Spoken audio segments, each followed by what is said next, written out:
I won't tell you the exact location of the event, as what we did was highly illegal, and on top of everything else, I don't need a police investigation coming my way.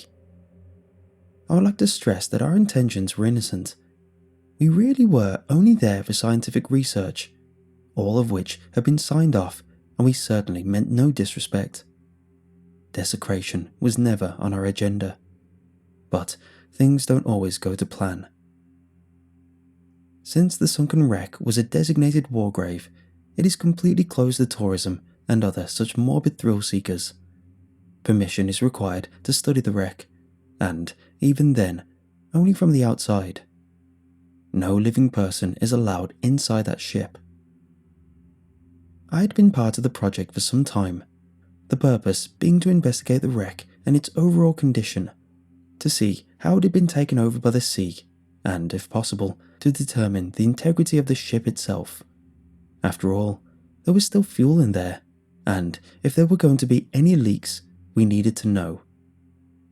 We had completely mapped the outside of the ship with sonar, and had had some success with small rovers that had been sent into the first 2 decks. We didn't expect to find too much in those floors due to the sediment buildup and the fact that oxygen levels were high enough to have destroyed anything organic that could be there. The pictures and videos we got back largely resembled a ship-shaped reef. Shellfish, plants, the odd fish. There was nothing tangible that suggested that humans had ever lived there, and only the square rooms and doorways gave it away. The lower decks, 3 and below, could be a different ballgame though. It was believed that the oxygen levels were lower down there, and there could possibly be less sediment too. Maybe we could find something more interesting. However, the first rovers we tried to send that low proved to be problematic, as we had to release the cables ourselves, and that made it difficult to get them out as the wires had a tendency to get caught up. The solution to this was a new robot with a self-winding cable. Though piloted from above, this little guy travelled along under its own steam, winding and unwinding as necessary, and was much more reliable. An expensive but very welcome addition to the team. Before the incident, we had sent the rover in on 2 occasions and had made some decent headway. The video sent back was exciting. Clothes hanging on hooks that would never have survived on the upper decks, paper with writing still visible. It was the first time for most of us that this actually looked like a ship rather than a strange museum where sailors had actually lived and died. We were in the control room watching the screen. The rover was drifting slowly through what looked like a mess hall. We could make out the top of tables over the sediment which artificially raised the ship's floor. A few tables still had a few ceramic plates on them. Alan, the rover's driver, shook his head in wonder. "Crazy," he murmured. "You almost expect to see people sitting there, eating." Lena, in the chair next to him, gave a of agreement. Head rested on her hand as she watched the feed. "Just think," she said. "No one has seen this for 70 years. She looked up at me.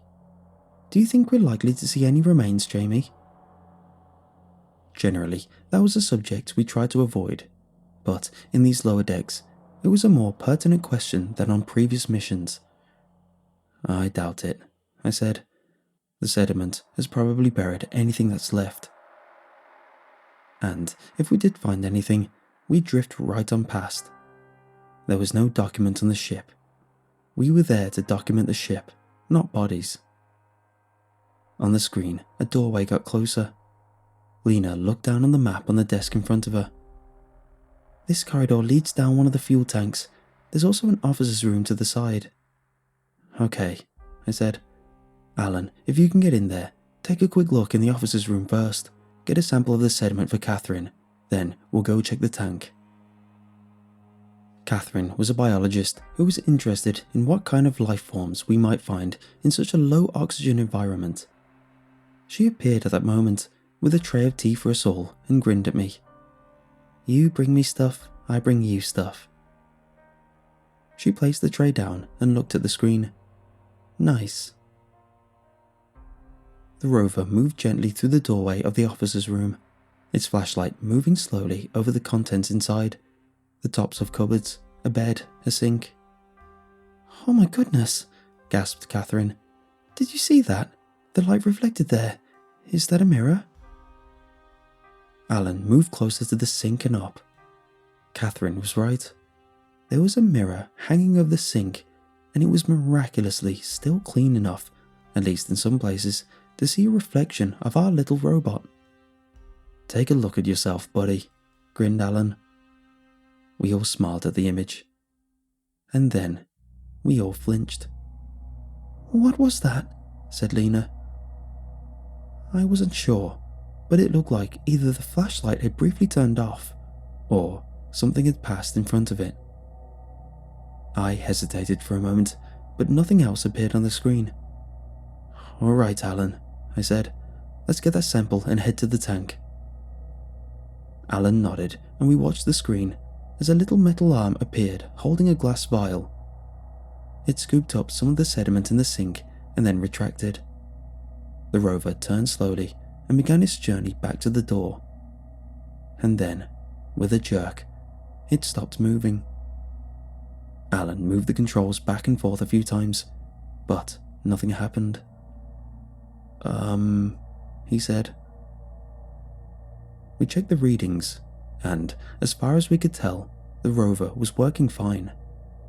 It was still receiving the signal, still trying to move, and the winding mechanism hadn't broke. "It's caught on something," said Catherine despondently.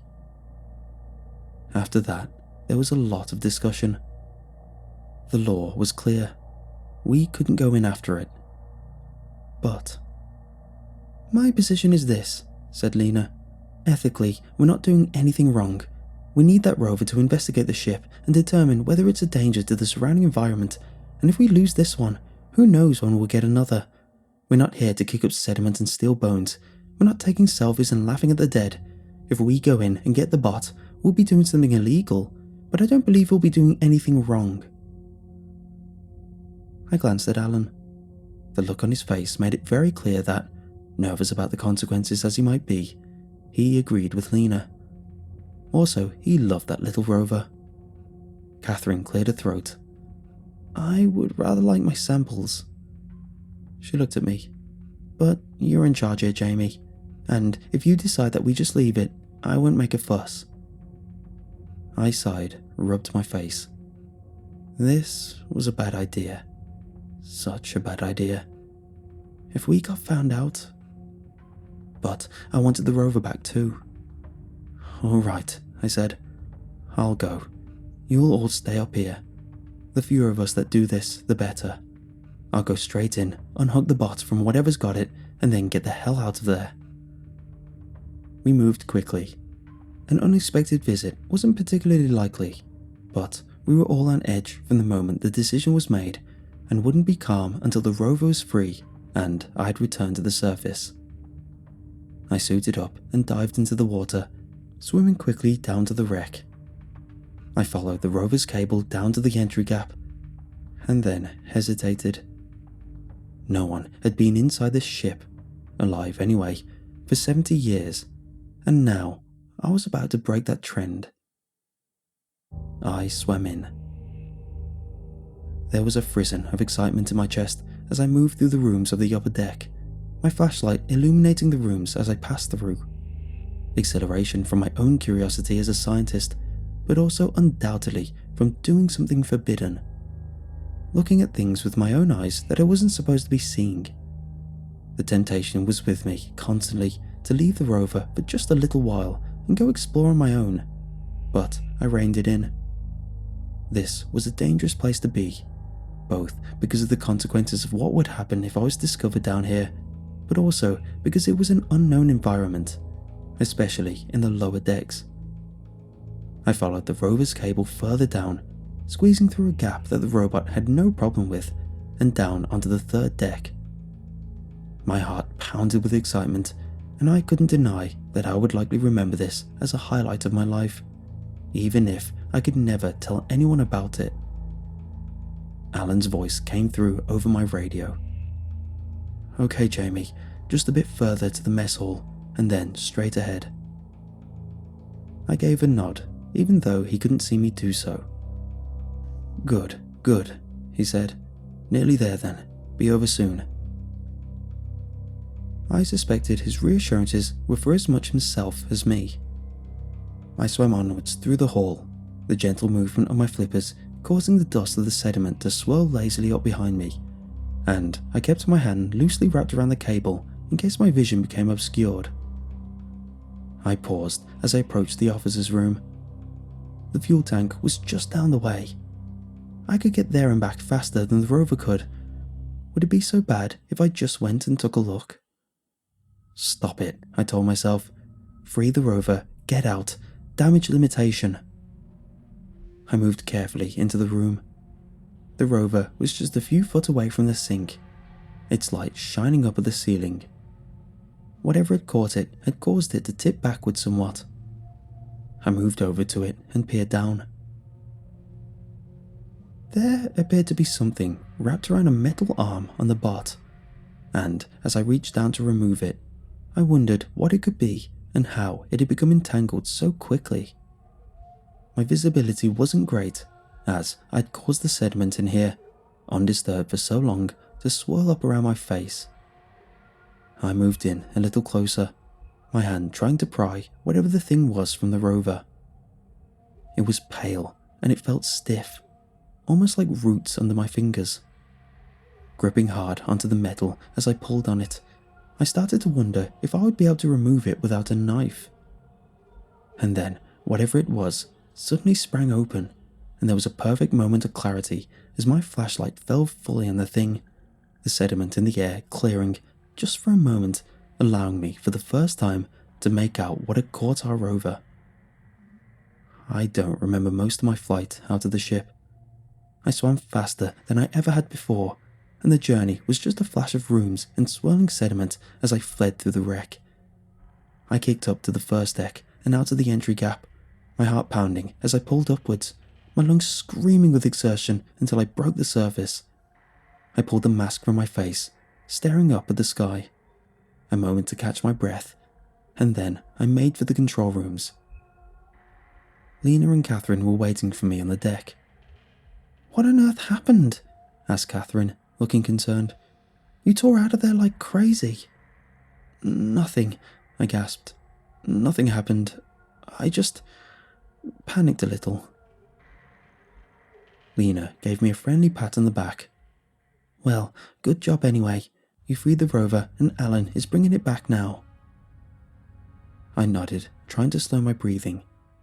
Lena helped me out of my diving suit, and once changed, I joined the others in the control room. We all watched the screen as the Rover documented its return journey. "What was it caught on?" asked Alan, maneuvering the robot out of the entry hole. I hesitated for a moment. "Just some cloth, I think." Alan nodded, then glanced at the others. "No harm done, guys," he said, "so we keep this little adventure to ourselves, yeah?" Lena and Catherine agreed with enthusiasm. Our little secret. I nodded, saying nothing. They didn't need to tell me not to talk about it. My illegal journey into a war grave where I wasn't supposed to be, to free a trapped Rover. And the sight of the cold dead hand that had gripped it